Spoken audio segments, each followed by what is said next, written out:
9월 1일자 환경에는 좀비라는 단어가 나옵니다. 사실은 며칠 전에 FT, 파이낸셜 타임즈에서 한국의 좀비 기업이라는 기사를 봤습니다. 한국의 좀비 기업이 3,000개 이상 있어서 구조조정에 걸림돌이 되고 있다 하는 그런 FT 기사인데요. 그 인용한 것은 한국은행이 집계낸 한 개 기업에 대한 통계였습니다. 그 다음에 또 하나는 NYT, 뉴욕 타임즈가 중국의 경제에서 걸림돌이 되는 것은 좀비 공장이다. 그냥 내버려 두면 다 쓰러질 텐데 금융권의 지원과 정부의 지원으로 억지로 돌리면서 이자만 조금씩 갚는 그런 말하자면 제대로 한계 상황에 따른 공장 때문에 중국이 제대로 안 돌아가고 있다. 좀비는 아시다시피 뭐 귀신, 도깨비 같은 아주 좀 질 낮은 그런 귀신 종류입니다. 또 좀비 얘기하는 건 바로 좀비 대학에 대해, 적어도 국내 부실 대학에 대해서 교육부가 구조조정에 나섰는데요. 주로 감축에 관한 얘기입니다. 재정 지원을 지렛대로 해서 감축을 하겠다는 부실 기업 명단을 발표했는데 그 중에 상당수가 사실은 좀비 대학이 아니겠느냐.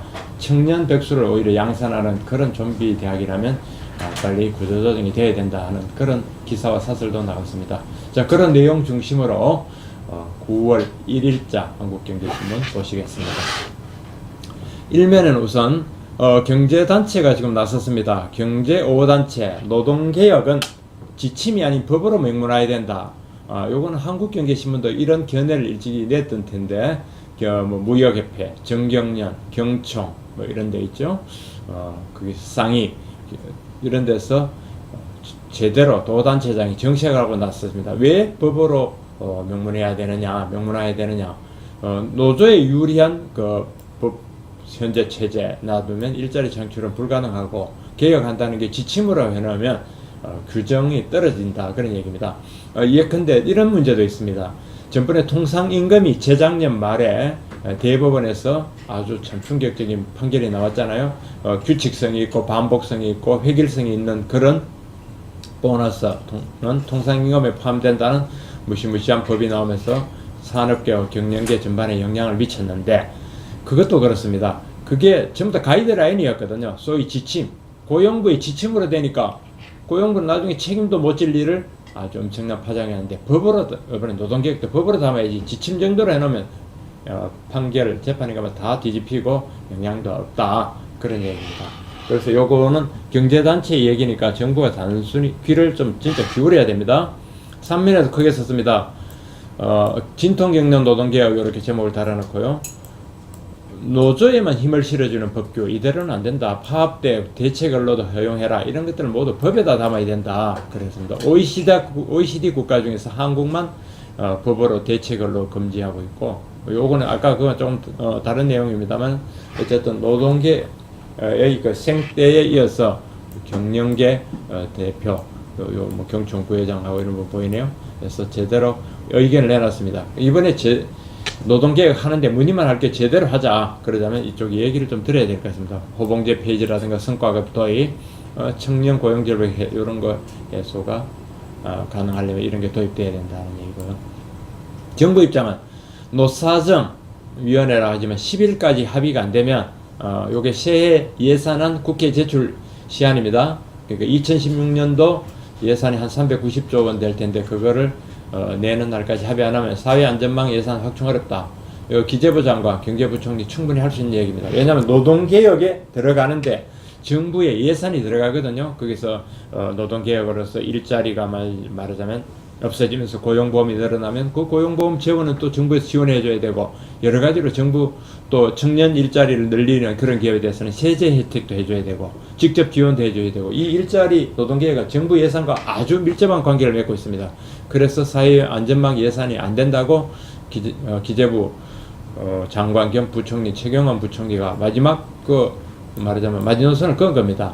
그래서 예산 반영하려면 빨리 타협하라. 열흘밖에 남지 않았다. 사실 열흘이고 또 많죠. 그동안 무수 이야기 왔는데 결정만 하면 될 건데 결정 못하면 1년, 2년이 가도 안 되는 거고 결정하면 지금 되는 겁니다. 지방에서는 일자리 창출로 사정 대타협을 했다. 지자체 40곳에서 협력선언을 했다고 합니다. 그래서 요런 지자체는 참 훌륭한 겁니다. 비록 선언적 의미에 그치다 하더라도 한노총 집회부가 현장과 관리됐더니 이 기관 고용부 장관 선설도 노조에서는 잘 들어야겠습니다.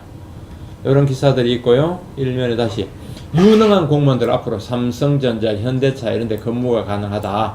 인사혁신처 차관급으로 신설된 정부기구죠. 정부의 총리 산하의 인사혁신처에서 내년부터 파견제를 실시한다고 합니다. 규제개혁 필요성을 과감하게 체감하게 느끼도록 그렇게 하자는 건데요. 사실은 공무원들이 민간 기업에 가는 거를 정말 무슨 공무원과 기업, 산업계 결탁 혹은 뭐 그런 걸로 본다면 정말 찌질한 의혹입니다. 가서 마음껏 보고 마음껏 일하고 기업 현실이 어떤지 잘하는 거 못하는 거 필요한 게 뭔지 보고 와야 규제개혁 없어져야 되는데 뭐 결탁은 그거 못하게 한다고 결탁이 안 하겠습니까? 하려고 마음먹으면 찌질한 게 아니고. 요 사진은 멋있네요. KB 하나은행이 드디어 새로 통합한 하나은행과 외환은행이 KB 하나은행이 돼서 새로 간판에 올라간 사진입니다. 그 다음에 박 대통령 내일 출국합니다. 중국 방문을 하죠. 이번 대통령의 중국 출장에는 역대 최대 경제사절단이 따라간다. 그래서 경제인 156명이 박 대통령과 동행해서 간다고 합니다. 여기서 볼까요? 여기 보면은 육면에 크게 썼네요. 박 대통령 내일 중국 방문, 시진핑과 정상회담도 9월 2일 날 하고요. 9월 3일에는 그 논란이 됐던 중국의 소위 전성절 기념행사 및 열병석에 가는 거고요. 시진핑과의 대화에서는 한중 FTA 효과 극대화 방안, 북핵 집중 논의를 하는데 대통령이 이번만큼은 빈손으로 와서는 안 될 겁니다. 뭔가 북핵에 대한 단호한 어떤 중국의 조치라든가 입장을 듣고 와야지. 그렇지 않고는 이 논란 속에 가는 의미가 없어질 겁니다. 내일 오전, 모레 오전이죠. 2일 날 시진핑과 회담하고 오후에 리크창도 만나고 태남면 성리에 올라서 시 주석 옆자리에 앉아서 열병식을 참관한다고 되어 있습니다. 아래는 천영우 전 청와대 외교안보 수석, MB 때 외교안보 수석했죠. 한중 협력은 좋지만 한미 동맹 회의론을 불식시켜야. 아주 정확한 말이라고 합니다. 한중 협력, 중국과 가까이 지내지만 기본은 한미 동맹 체제다. 한미 외교 바탕 위에서 올라가야 된다. 그 얘기를 지금 한 겁니다. 천영우 수석이 미국 정부 인사들을 만나면 한미 그 관계 걱정을 많이 하더라. 그래서 그런 이야기들도 들어봐야겠네요.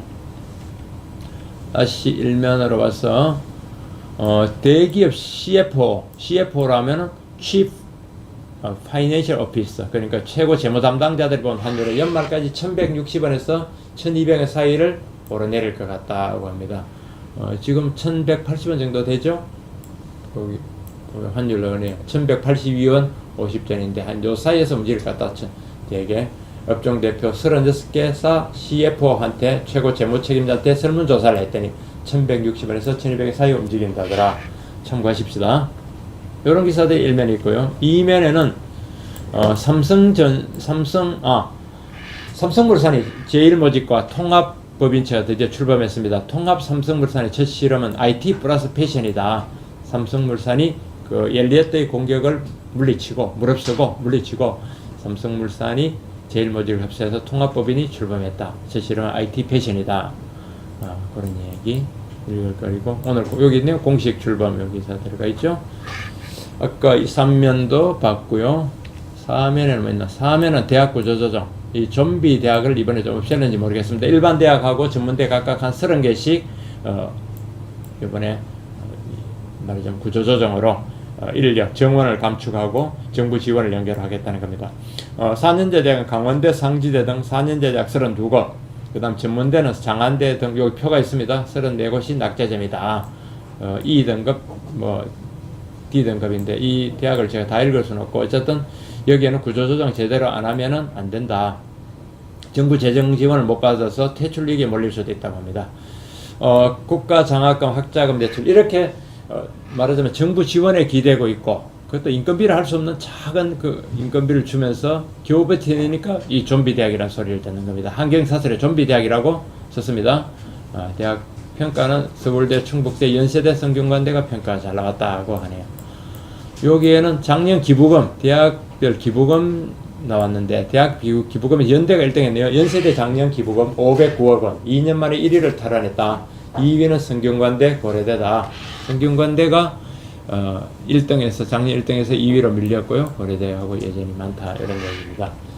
자, 여기 아까 요 오면 우리가 안 봤나요?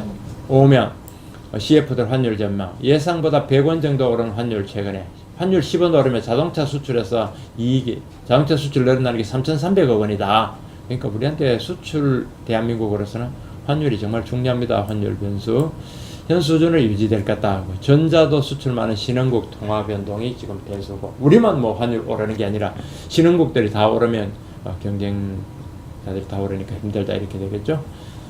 일본은 뭐 다행히 조금 뭐랄까 낮은 환율인 것 같은데 그렇습니다.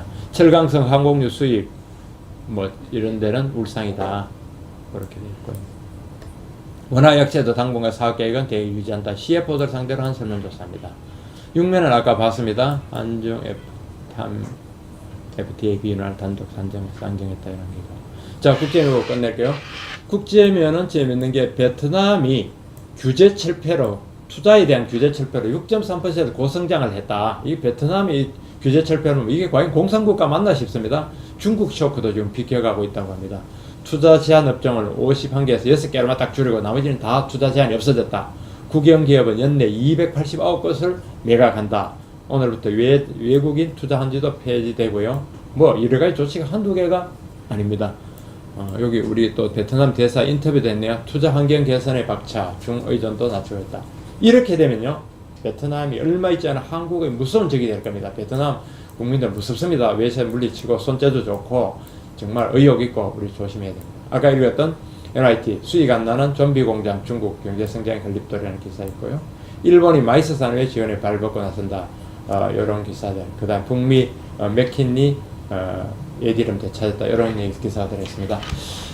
이런 기사들 들어가 있고요. 그도 박근혜 대통령이 이 논란 속에 중국을 방문하고 열병식도 하고 왔으니까 뭔가 시진핑과 뭐 단순히 좋은 소리만 할 게 아니라 성과를 거두고 빈손으로 적어도 와서는 안 된다 싶습니다. 성과를 가지고 오는데 기왕이면 북한이 쓸데없는 무모한 무력 도발을 하지 않도록 또 앞으로 언제 핵실험 카드라는 그런 걸 함부로 들지 않도록 중국이 제대로 견제하고 자기 역할을 다 알아두도록 충분히 그런 대북 메시지를 던질 수 있도록 해왔으면 좋겠습니다. 나머지 뭐 한중 우호 관계는 잘 돌아가고 있으니까 큰 문제가 없다고 보여집니다.